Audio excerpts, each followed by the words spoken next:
Hello everyone, this is Alex Lee. Today I have a pair of curved patch grooming shears here to do some sharpening. So I took a quick look at it, and these shears was previously sharpened by a sharpener. Probably put it a somewhere around 25 degrees angle on it. Has a quick bevel edge on it. And I noticed there's no rhinline.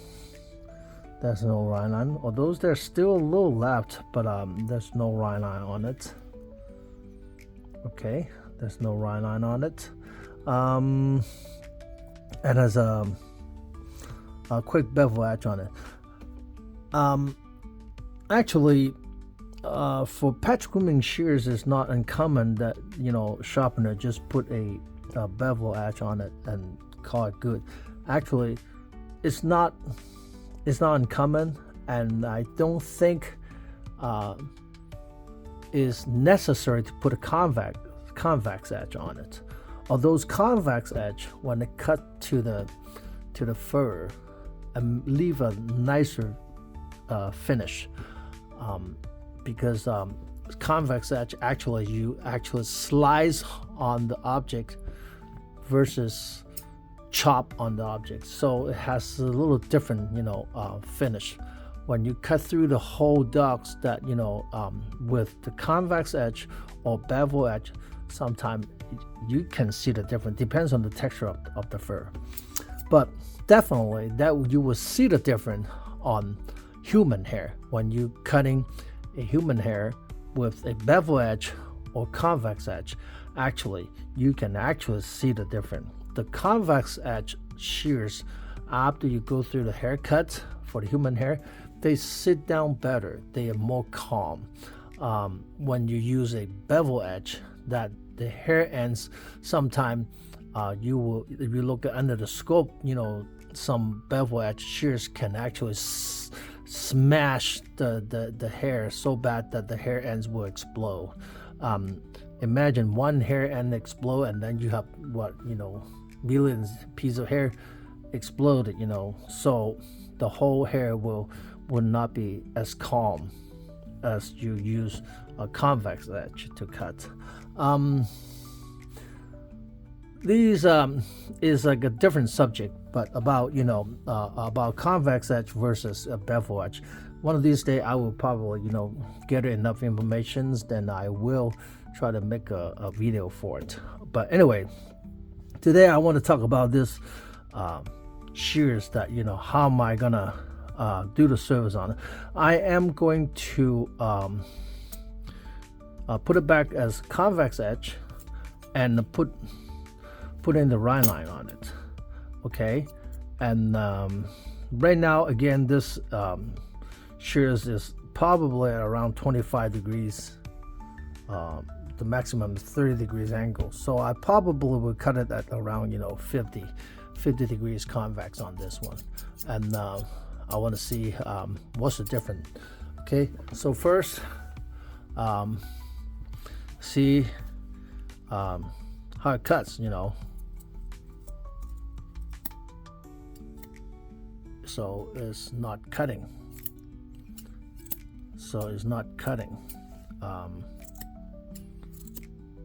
So right at the very end, about an inch to an inch and a half is not cutting.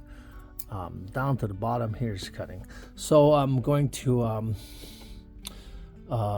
again put it on the 50 degrees. I'm going to use the guiding system. I'm going to use the donut O-ring to do the sharpening, and then I will put in the rhinline with the Easy Rider. Okay, all right. I will see you in just a moment. Now I have the shears apart. I'm gonna clean it first.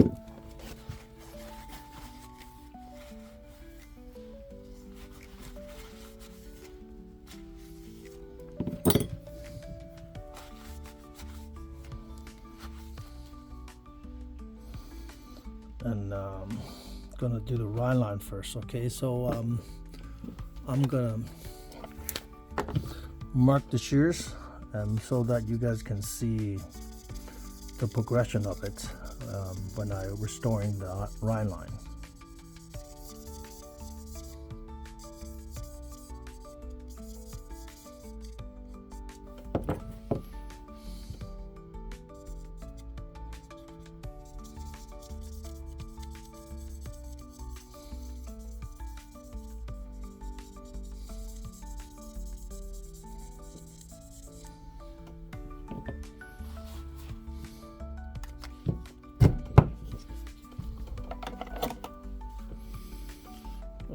Okay, let me get my setup.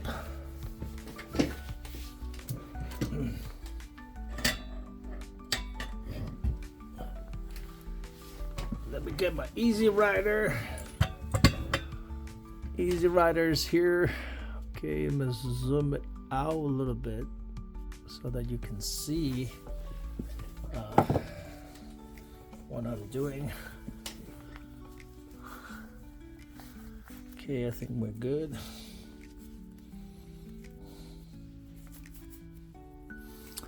I love this. I love this.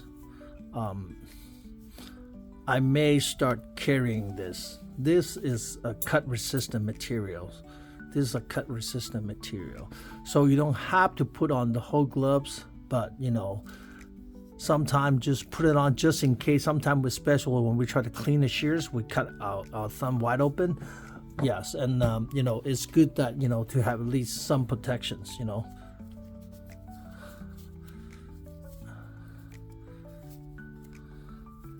Yeah, like these. Okay, anyway, okay,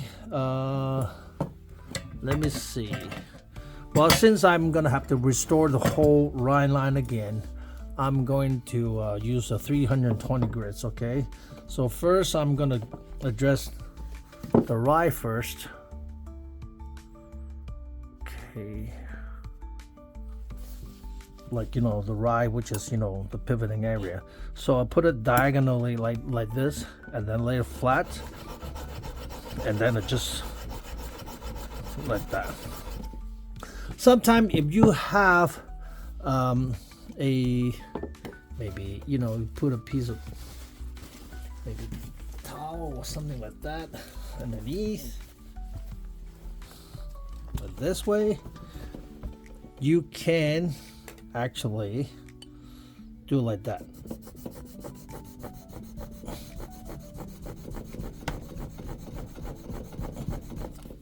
Okay, you can. Okay, so now I got the rye, and then I'm gonna use the Easy Rider for the rest of the rhinline.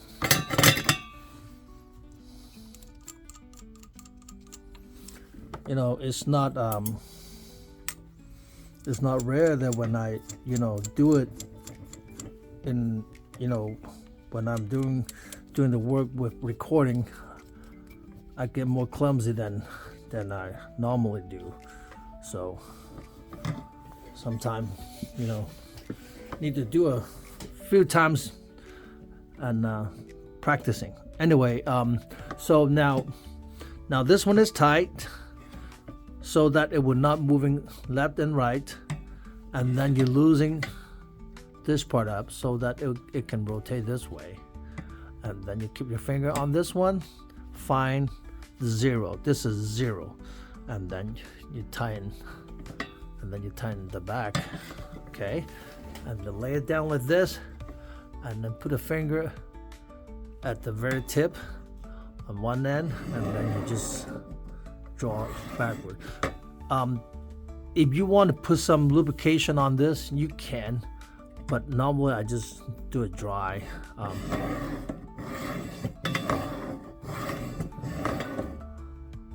Why do I want to put fingertips right at the very tip is because when I come down, my finger touching the stone, that's when the tip got sharpened. If I don't, see what happened is I can go over and do a flat grind on the very tip. Okay, so when I do that, it kind of tells me where do I want to stop. Okay, makes sense. Okay, and then you pop it out and see the inside rhinline work. Looks pretty good. This part is when I was rubbing on the towel and it just got rubbed away. But the whole rhinline looks pretty nice. Pretty nice. Rhinline in Japanese mean as thick as a piece of hair. The name of rhinline in Japanese mean a piece of hair. Is the thickness of a piece of hair. So this looks like pretty close to that, right? I sometimes wonder, Japanese, they must have a really, really thick piece of hair. This is around, I think, close to 1 millimeters, close enough to 1 millimeter. That's good enough. Okay, so now the 320 is done. I can go with, usually I would go with 600. Yes, 600. 600. Same thing, you try to find a 0. And then,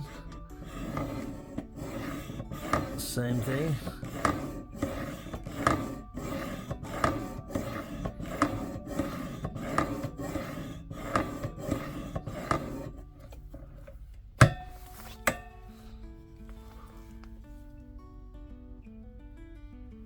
Looks pretty good. Looks pretty good. Now, I'm gonna change the stone to 1200. Do you need to go through all these steps? I say yes. If you have no rhinline to begin with, then yes. Okay. But if you have rhinline already, you just need to restore it, or to just do some regular maintenance rhinline work. Usually 600 or 1200, 600 and 1200 2 grits, or just even go for 1200 will be good enough. So now this one is 1200. Okay, in pet grooming shears is pretty good already. You don't have to go to 2000. But if your groomers or the shears that you're doing is more like one of those high-end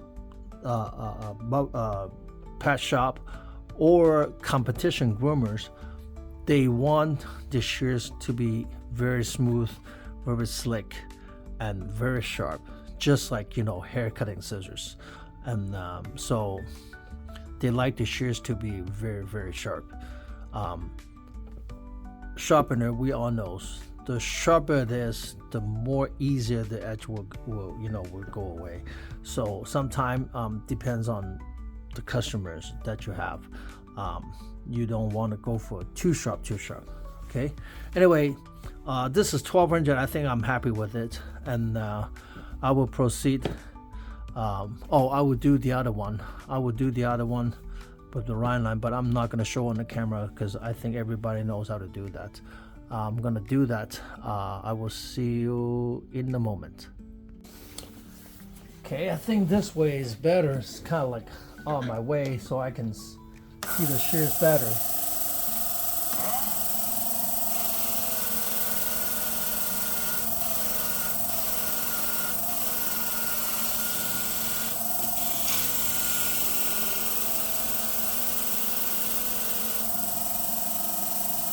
This 240 is a really worn out 240, so it's gonna be a little bit of grinding.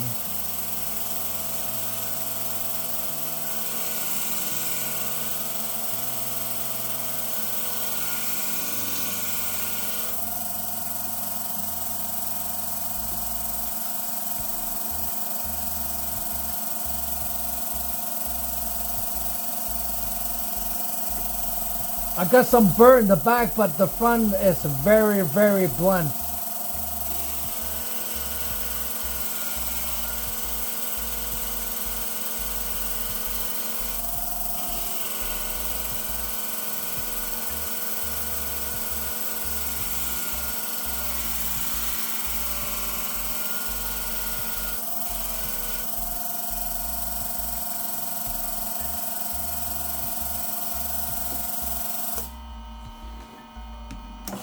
You know what? I'm gonna go change a new grits. This one is kind of too worn out. Hold on. Okay, I'm back. Wow, this one is really smoky, huh? Let me turn it off first. Yeah, this 240 is too worn out already. I need to get a new one. Otherwise, I'll be like, you know, grinding forever. So like these are basically pre-cut into shape. So, I mean, it's like no hassle. You can just, you know, peel it off and then put a new one in. I mean, if you want to do the cutting yourself, and if that makes it easier for you, then that's good too. But for me, I like it like that. I mean, I have it when I need it. Okay.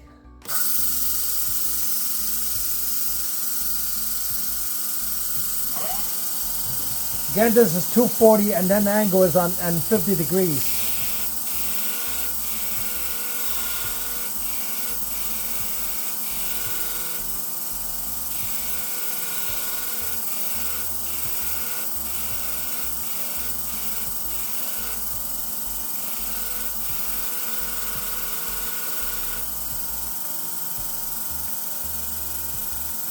Almost there.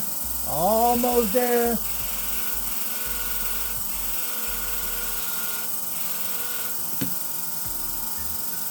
Okay, I got a burr.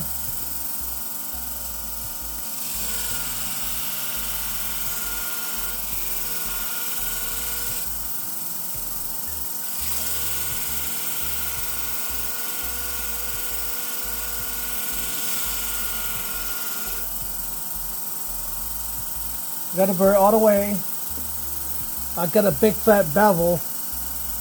I'm gonna convex it. Hold on, let me do a pause a little bit. Hold on. Okay. So continue. Now I have a big fat bevel. I'm gonna convex it. Okay.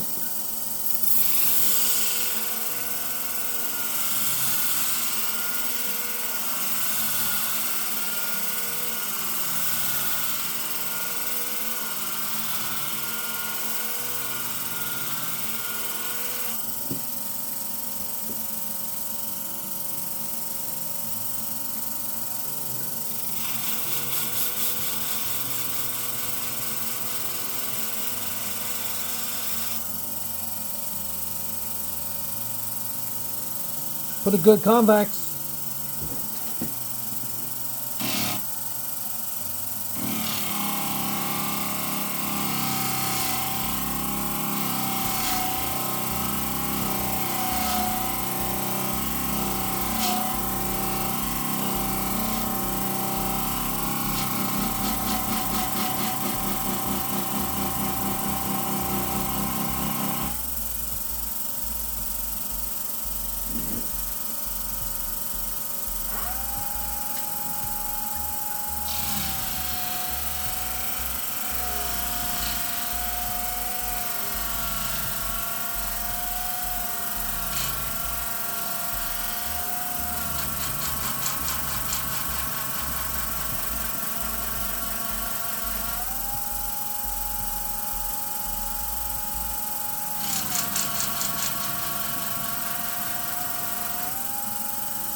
Okay, let me look behind the camera.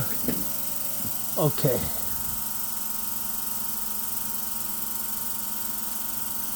Put a nice convex, huh? 240, 600, and then 1200 grits, okay? Now I'm gonna go for the next one.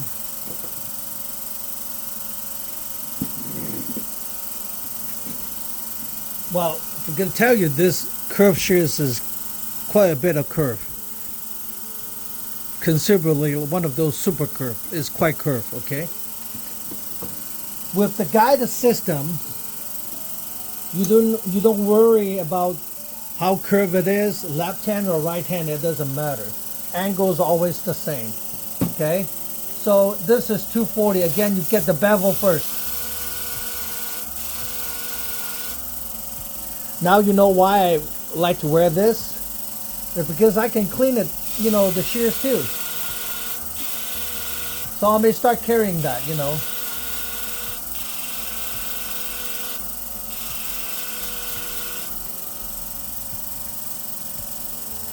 Wow. Still a lot to grind.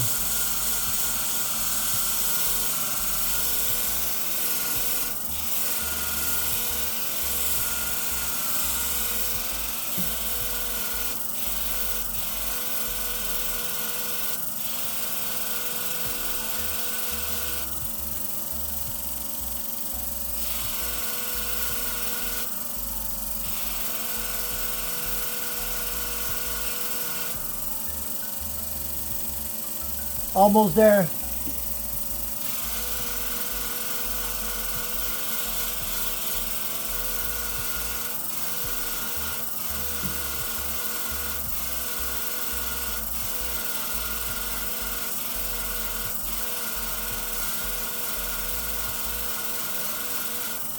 Okay, now I have burr. I have the burr, the first about 1.5 to 2 inches. Now I'm going to get a burr from the back side, okay?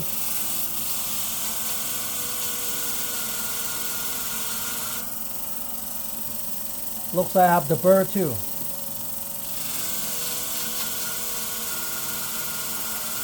And then I will get the burr for the rest of the blade.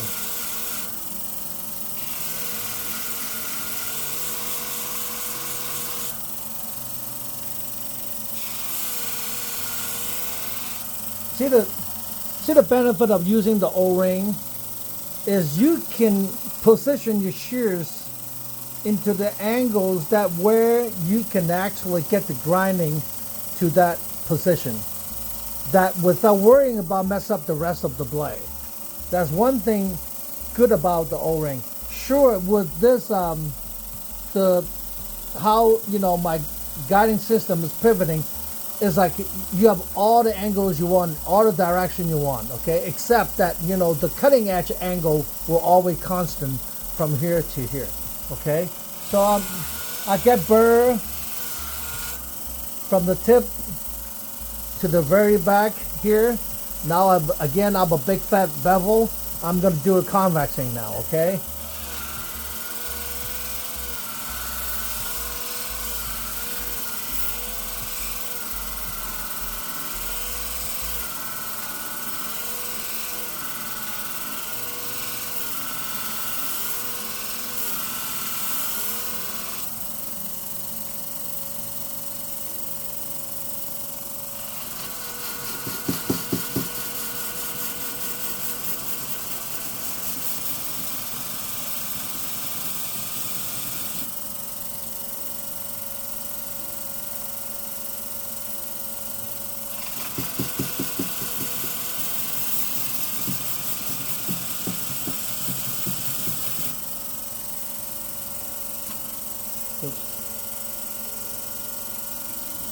Now I have a very nice convex. Go on the next one, 600 grit.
Beautiful convex, beautiful convex.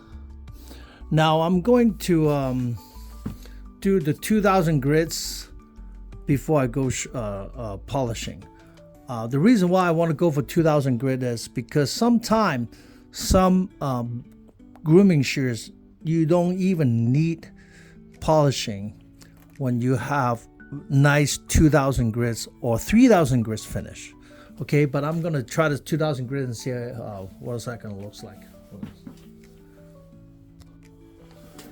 Okay, now I have a new 2000 grits.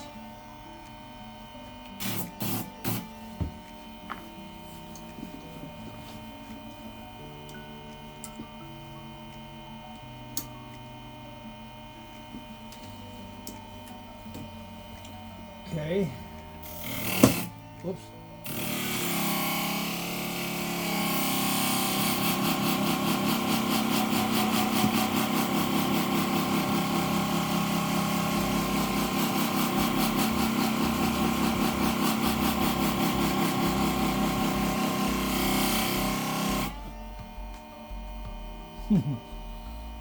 This is like, I don't think you even need polishing on this one, but you know, just in case.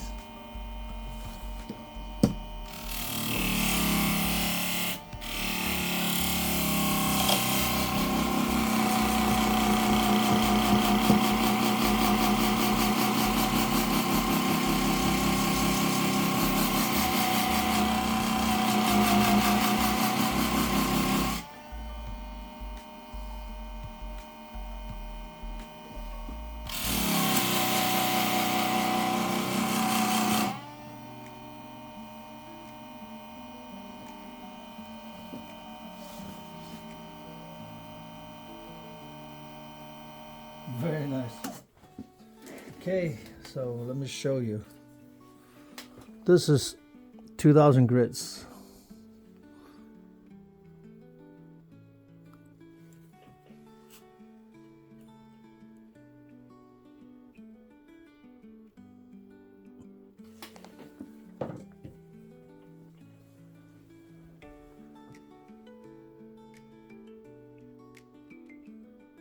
Now this one has a very nice convex, has a good rhinline on it.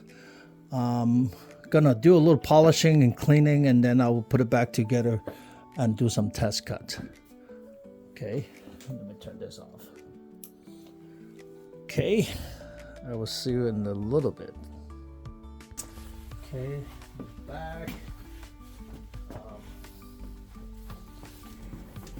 Need to clean the shears and put it back together and do the test cut.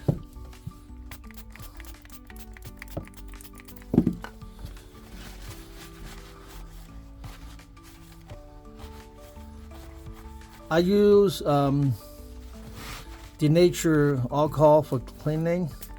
Friend of mine, Dennis Brooks, he used a WD-40 for cleaning, and he got a point.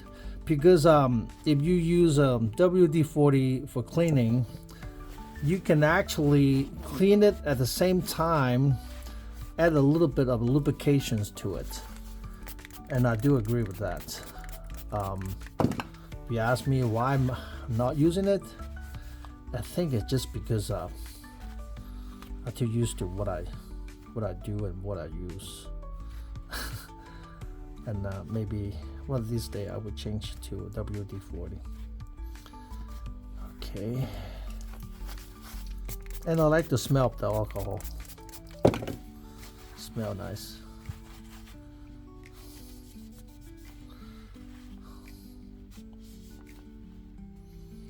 You see that? Beautiful convex edge. Need to take a photo of this one to make a before and after comparison.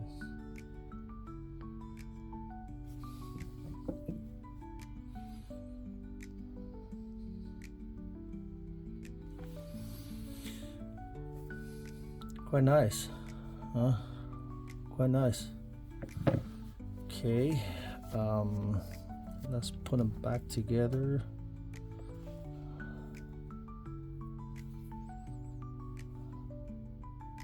The last guy kind of, grinded off the tip a little bit too. And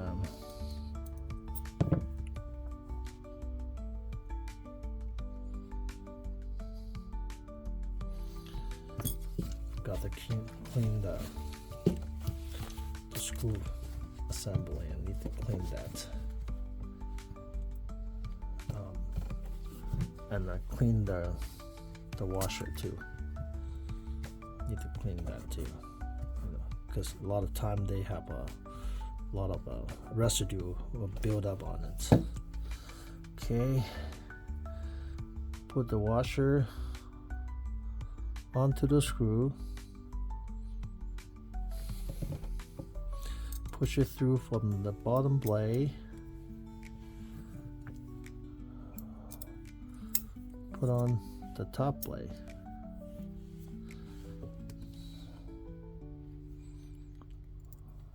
Metal washer,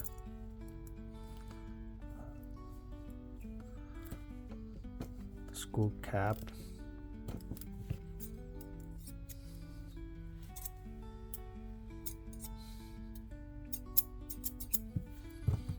there was a little bit of burr left. Shouldn't be, huh?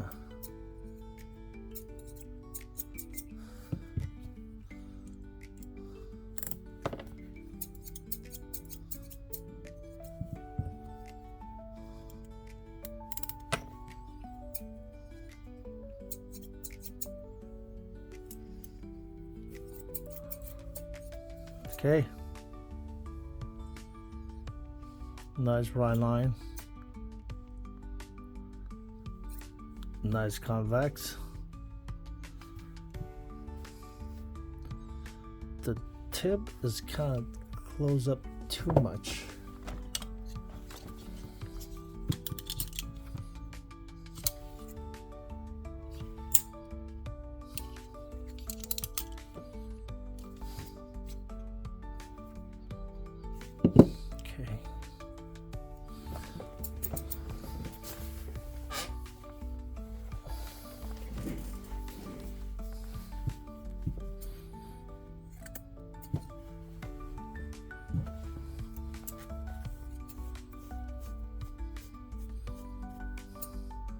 When you do test cut, you want to see if you can cut it with one stroke, one time.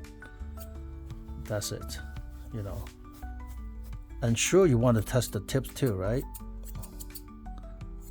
And you want to see if you can cut through it one time. Still feel like a little burr left. I'm gonna take up the burr one more time. Hold on.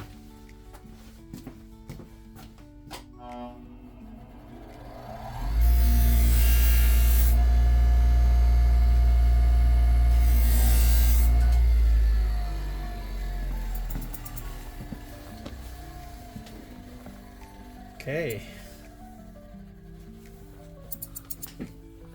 Now it's nice and clean. Again, you test with this one cut. Does it give you a clean cut? Now it's very clean cut. Do it again. Does it cut all the way to the tip?